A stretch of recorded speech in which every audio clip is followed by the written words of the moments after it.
The idea of an Eden-like paradise survived in ancient literature outside the Bible. The Sumerians called it the Garden of the Gods. Let's find out what the Sumerians had to say about it right now. In the Epic of Gilgamesh, Gilgamesh traveled to a land with twin mountains where a garden was guarded by scorpion men. Scholars place this setting in Lebanon, which is why some think that the Garden of Eden was there. Another curious text involves the Sumerian king list and Eridu. Eridu is considered to be the oldest city on the earth. It's listed as one of the pre-flood cities on the Sumerian king list. And the text reads, when the kingship was lowered from heaven, the kingship was in Eridu. And in Eridu, Alulim became king. In the story Enki and Ninhursag, a goddess was created from Enki's rib.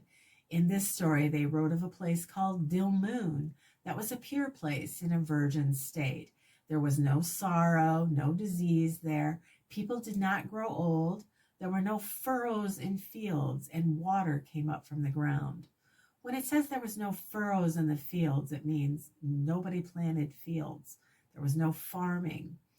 Dilmun is mentioned in a few stories from Sumer. But in the passage of time, it seemed to change into a real place.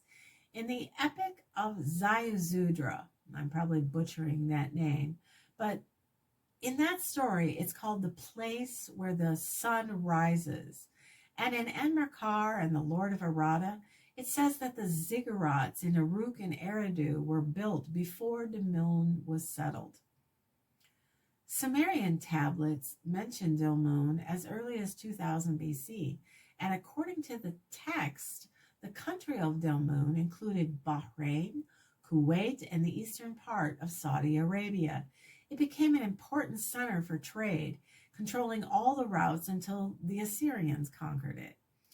Creation and gods and gardens are also referred to in a hymn to Enlil and in the Song of the Hoe, where flesh came forth, and the god Enlil looked with favor on his black-headed people. But Sumer wasn't the only place you could read about a garden. An odd mix of Noah and Eden was found on the Rosh Shamra tablets.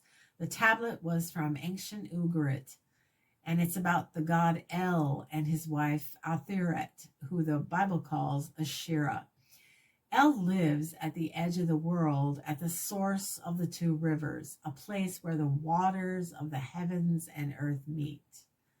El lived on Mount Ararat, where there was a vineyard, and that sounds more like Noah than God or Adam. But then a god named Horon rebelled against El, and El kicked him out of the vineyard. In revenge, Horon became a serpent and climbed the tree of life. He didn't let anyone eat of it, so the tree was turned into the tree of death, and then the earth began to die, and a poisonous fog covered it. So where did the Sumerians put Eden? In Lebanon, in Eridu, and then in Bahrain? Maybe they thought the whole region was a paradise. The only true paradise can be found in the kingdom of God.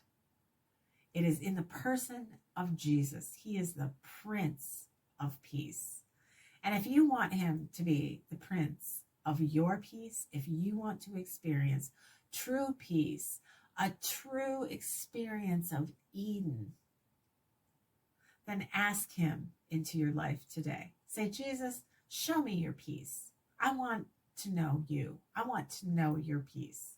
And I pray a blessing on you. Thank you for listening. I'll see you in the next video. Have a blessed day.